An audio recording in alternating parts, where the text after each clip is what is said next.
Hello everyone, welcome to senior science. आज की इस वीडियो में हम डिस्कस करने वाले हैं आज एक नया टॉपिक, नया इंसेक्ट जिसका नाम है गुरदासपुर बोरर। तो जूलॉजी के अंदर जब हम पढ़ते हैं सभी शुगर केन इंसेक्ट के बारे में, तो उसमें से ये एक इंसेक्ट आता है गुरदासपुर बोरर, जो कि सिर्फ और सिर्फ शुगर केन का ही पेस्ट है। शुगर केन के ऊपर ही इसकी पूरी की पूरी लाइफ स्पेंड करती है। इसके कोई भी एक्सटर्नल होस्ट नहीं है। उसके बारे में जब हमने पढ़ा, उनका देखा कि उनके डिफरेंट डिफरेंट होस्ट थे, इसके कोई भी इसके अलावा दूसरा होस्ट नहीं। अब इसके अंदर अगर हम आगे देखें तो सबसे पहले हम बात करते हैं इसकी सिस्टेमेटिक पोजीशंस की। जो सिस्टेमेटिक पोजीशन है इसकी, सबसे पहले क्लास की बात करूं मैं। क्लास में इंसेक्टा आता है, ऑर्डर लेपिडोपेट्रा, फैमिली पायरिलिडाई।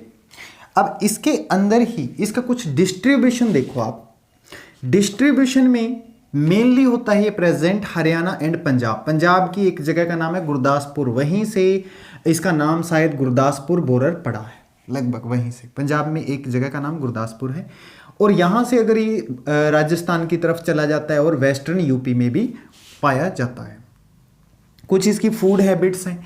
इसका जो होस्ट है वो सिर्फ और सिर्फ शुगर केन है, इसके अलावा ये किसी और प्लांट के ऊपर नहीं रहता, जो कि मैं पहले ही बता चुका हूँ।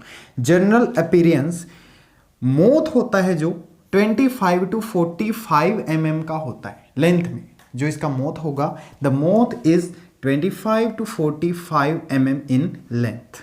So and greyish brown in colour. Colour के अंदर ये ग्रेइश ब्राउन का मिलेगा और 25 से 45 mm का होगा। It has number of dark spot on outer line of forewing. Forewing की आउटर लाइन के ऊपर नंबर ऑफ डार्क स्पॉट्स इसके मिलते हैं, जो देखे जा सकते हैं। The hind wing are greyish white. Hind wings थोड़े से वाइटिश होते हैं और ग्रेइश कलर के भी दिखाई देते हैं। इसकी हैबिट्स की बात करें, हैबिट्स में जो अडल्ट है नॉक्टर्नल है, मतलब रात को एक्टिव रहता है। अडल्ट रात को एक्टिव रहेगा and lives for 4 to 5 days. 4 से 5 दिन ही जिंदा रह पाता है। इसकी लाइफ साइकिल देखो कितनी छोटी है, फिर भी नुकसान बहुत ज़्यादा करता है। The caterpillar bore into young stem या young shoot and form tunnel in the stem. Stem के अंदर टनल बना देता है, छोटी छोटी टनल्स, जो पूरे के पूरे स्टेम को खराब कर। अभी अगर हम बात करें तो इसकी लाइफ साइकिल की, इसकी लाइफ साइकिल में हम देखते हैं इसकी 4 स्टेजेस लाइफ साइकिल है। सबसे पहली एग, कैटरपिलर, प्यूपा, अडल्ट। मतलब इसको हम बोलते हैं इनडायरेक्ट डेवलपमेंट। डायरेक्ट डेवलपमेंट नहीं है, सीधा का सीधा ऑर्गेनिज्म नहीं बनता, लार्वल स्टेज आती है बीच के अंदर, जिसको हम इनडायरेक्ट डेवलपमेंट बोलते हैं। अब इसके अंदर अगर मैं देखूं सबसे पहले लाइफ साइकिल में, इसकी जो लाइफ साइकिल है लगभग 35 से 40 डेज के अंदर कंप्लीट हो जाती है। Its life cycle is completed in 35 to 40 days. Eggs देखो, जो एग्स हैं laid by the female moth in midrib of sugarcane leaf. Sugarcane leaf के मिडरिब के ऊपर दिए जाते हैं in the form of cluster. Cluster मैंने स्टार्टिंग में ही बताया था, एक गुच्छे की तरह होते हैं, अंगूरों का गुच्छा होता है जैसे। Total laid egg are 150 to 300। लगभग 150 से 300 तक के एग एक ही मिडरिब के ऊपर मिलते हैं शुगर केन लीफ के ऊपर। दूसरा बात करें कैटरपिलर की, एग के बाद कैटरपिलर आता है। कैटरपिलर कितने दिनों में आता है? लगभग 6 से 9 दिन के अंदर। Caterpillar incubation of 6 to 9 days. The egg hatch out in caterpillar. 6 से 9 दिन के अंदर कैटरपिलर बाहर आ जाता है एग से, और कैटरपिलर क्या करता है, इंटर करता है स्टेम के अंदर, जो सबसे डैमेजिंग स्टेज मानी जाती है, और विग्रसली वोरेशियसली बोल सकते हैं, एंड जिग जैग फॉर्म के अंदर टनल बनाता है स्टेम के अंदर। आफ्टर फ्यू डेज जो कैटरपिलर होगा अटैक करेगा एक न्यू स्टेम के ऊपर। थोड़े से दिन बाद एक स्टेम को खराब करने के बाद वो दूसरे स्टेम के अंदर चला जाएगा, दूसरे स्टेम के अंदर एंटर कर जाएगा। ऐसे ही करके पूरी की पूरी जो शुगर केन क्रॉप है उसको खराब करते रहते हैं।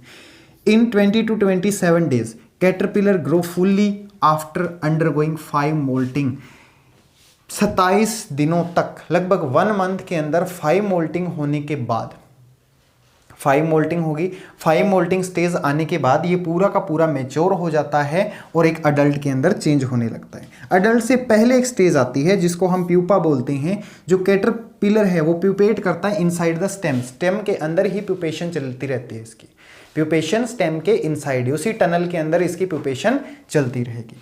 सो अडल्ट की बात करें, अडल्ट पे जब ये पहुंचता है, adult insect emerge out after pupation, जैसे ही प्यूपेशन कंप्लीट होती है अडल्ट इंसेक्ट बाहर आता है। अडल्ट इंसेक्ट जैसे ही बाहर आता है 7 to 12 डेज के अंदर ये भी अटैक करता है, क्रॉप को थोड़ा बहुत डैमेज करता है। बट इसके साथ ही मैं अगर बात करूं तो ये नॉक्टर्नल है। नॉक्टर्नल मतलब नाइट में ज़्यादा एक्टिव है, नाइट में ज़्यादा फसल को ये नुकसान पहुंचाता है। 2-3 जनरेशन इसकी ऑब्जर्व की जा सकती है एक ईयर के अंदर, 1 ईयर के अंदर 2 से 3 जनरेशन। अब ये किस तरीके से क्रॉप को डैमेज करता है उसके बारे में हम मेन डैमेज कॉजिंग स्टेज इसकी कैटरपिलर है, जिसको हम डिस्कस कर ही चुके हैं। It feed on top part of the stem and after forming tunnel, ये टनल बनाता है जिग जैग विग्रसली, ठीक है, और डिस्ट्रॉय कर देता है कंप्लीटली वन शूट को। जैसे ही वन शूट डिस्ट्रॉय हो जाता है नेक्स्ट शूट के अंदर इंटर कर जाता है। Normally 25% of crop are damaged. लगभग एक जो कैटरपिलर स्टेज है इसकी वो 25% तक शुगर केन क्रॉप को डिस्ट्रॉय कर देती है।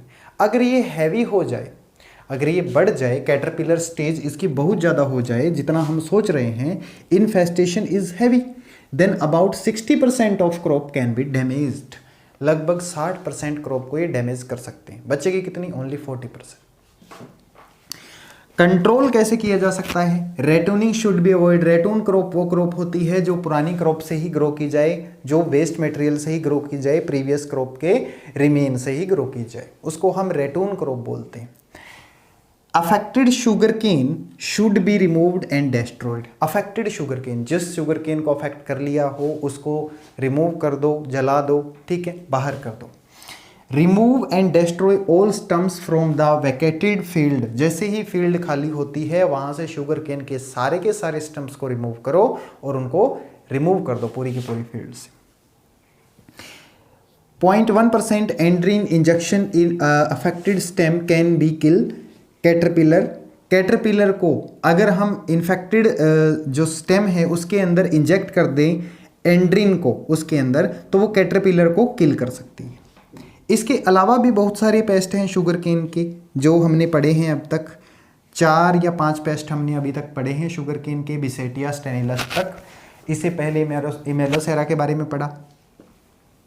अब इसके अंदर देखो, शुगर केन शूट बोरर एक ये आता है, शुगर केन ब्लैक बग आती है, शुगर केन माइट्स आती है, शुगर केन टर्माइट्स आती है, ठीक है। शुगर केन माइट्स और शुगर केन टर्माइट्स, ये कुछ इंसेक्ट पेस्ट आते हैं शुगर केन के, जो और भी हैं इसके अलावा, जिनके बारे में हमें नहीं पढ़ना है। बेसिकली इनके बारे में हमें ज़्यादा नहीं पढ़ना है, बस इनका पता होना चाहिए कि ये भी शुगर केन के ऊपर रहते हैं। कभी कभार एमसीक्यू के अंदर पूछा जा सकता है, तो एमसीक्यू के अंदर पूछे जाने वाले क्वेश्चन में ये मेन हो सकते हैं, वहाँ पे आपने ध्यान देना है।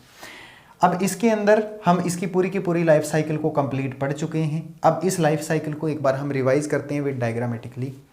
ओवरव्यू के अंदर अगर हम इसकी लाइफ साइकिल को देखें तो इसकी लाइफ साइकिल के अंदर सबसे पहले हम बात करते हैं एग से। जब ये कैटरपिलर स्टेज में पहुंचता है तो 7 to 9 डेज लगते हैं इसको यहाँ पे पहुंचने के लिए। और कैटरपिलर दूसरी स्टेज आ जाती है इसकी, कैटरपिलर सेकंड स्टेज आ जाती है। कैटरपिलर कैसी स्टेज है? डैमेजिंग स्टेज है, जिसके बारे में हम पढ़ चुके हैं। और कैटरपिलर स्टेम के अंदर क्या करता है? बोर करता है, बोर करके स्टेम के अंदर टनल बना देता है। इसके बाद कैटरपिलर से प्यूपा। कैटरपिलर में क्या होता है? लगभग 5 मोल्टिंग होती है, 5 मोल्टिंग के बाद सीधा प्यूपा, प्यूपा से सीधा अडल्ट के अंदर। प्यूपेशन के बारे में ज़्यादा नहीं बताया गया है, बस इतना बताया गया है जो प्यूपेशन है वो कहाँ पे होती है? स्टेम के अंदर होती है। अब ये अडल्ट बन जाता है। अडल्ट जब ये पूरा कंप्लीट बन जाएगा, अडल्ट लगभग 35 to 40 mm का लॉन्ग होता है। अडल्ट की बात कर रहा हूँ मैं। जो इसके विंग्स है वो किस कलर के होते हैं? ग्रेइश कलर के होते हैं, और कुछ वाइटिश भी देखने को मिलते हैं, ग्रेइश एंड वाइटिश कलर के। अब यहाँ से जो इसकी आईज हैं वो डार्क। इसके विंग्स के ऊपर लाइनिंग मिलती है। इसके अलावा जो फीमेल एग लेती है वो कहाँ पे एग लेइंग करेगी? मिड रिब के ऊपर, शुगर केन मिड रिब के ऊपर एग का लेइंग करेगी।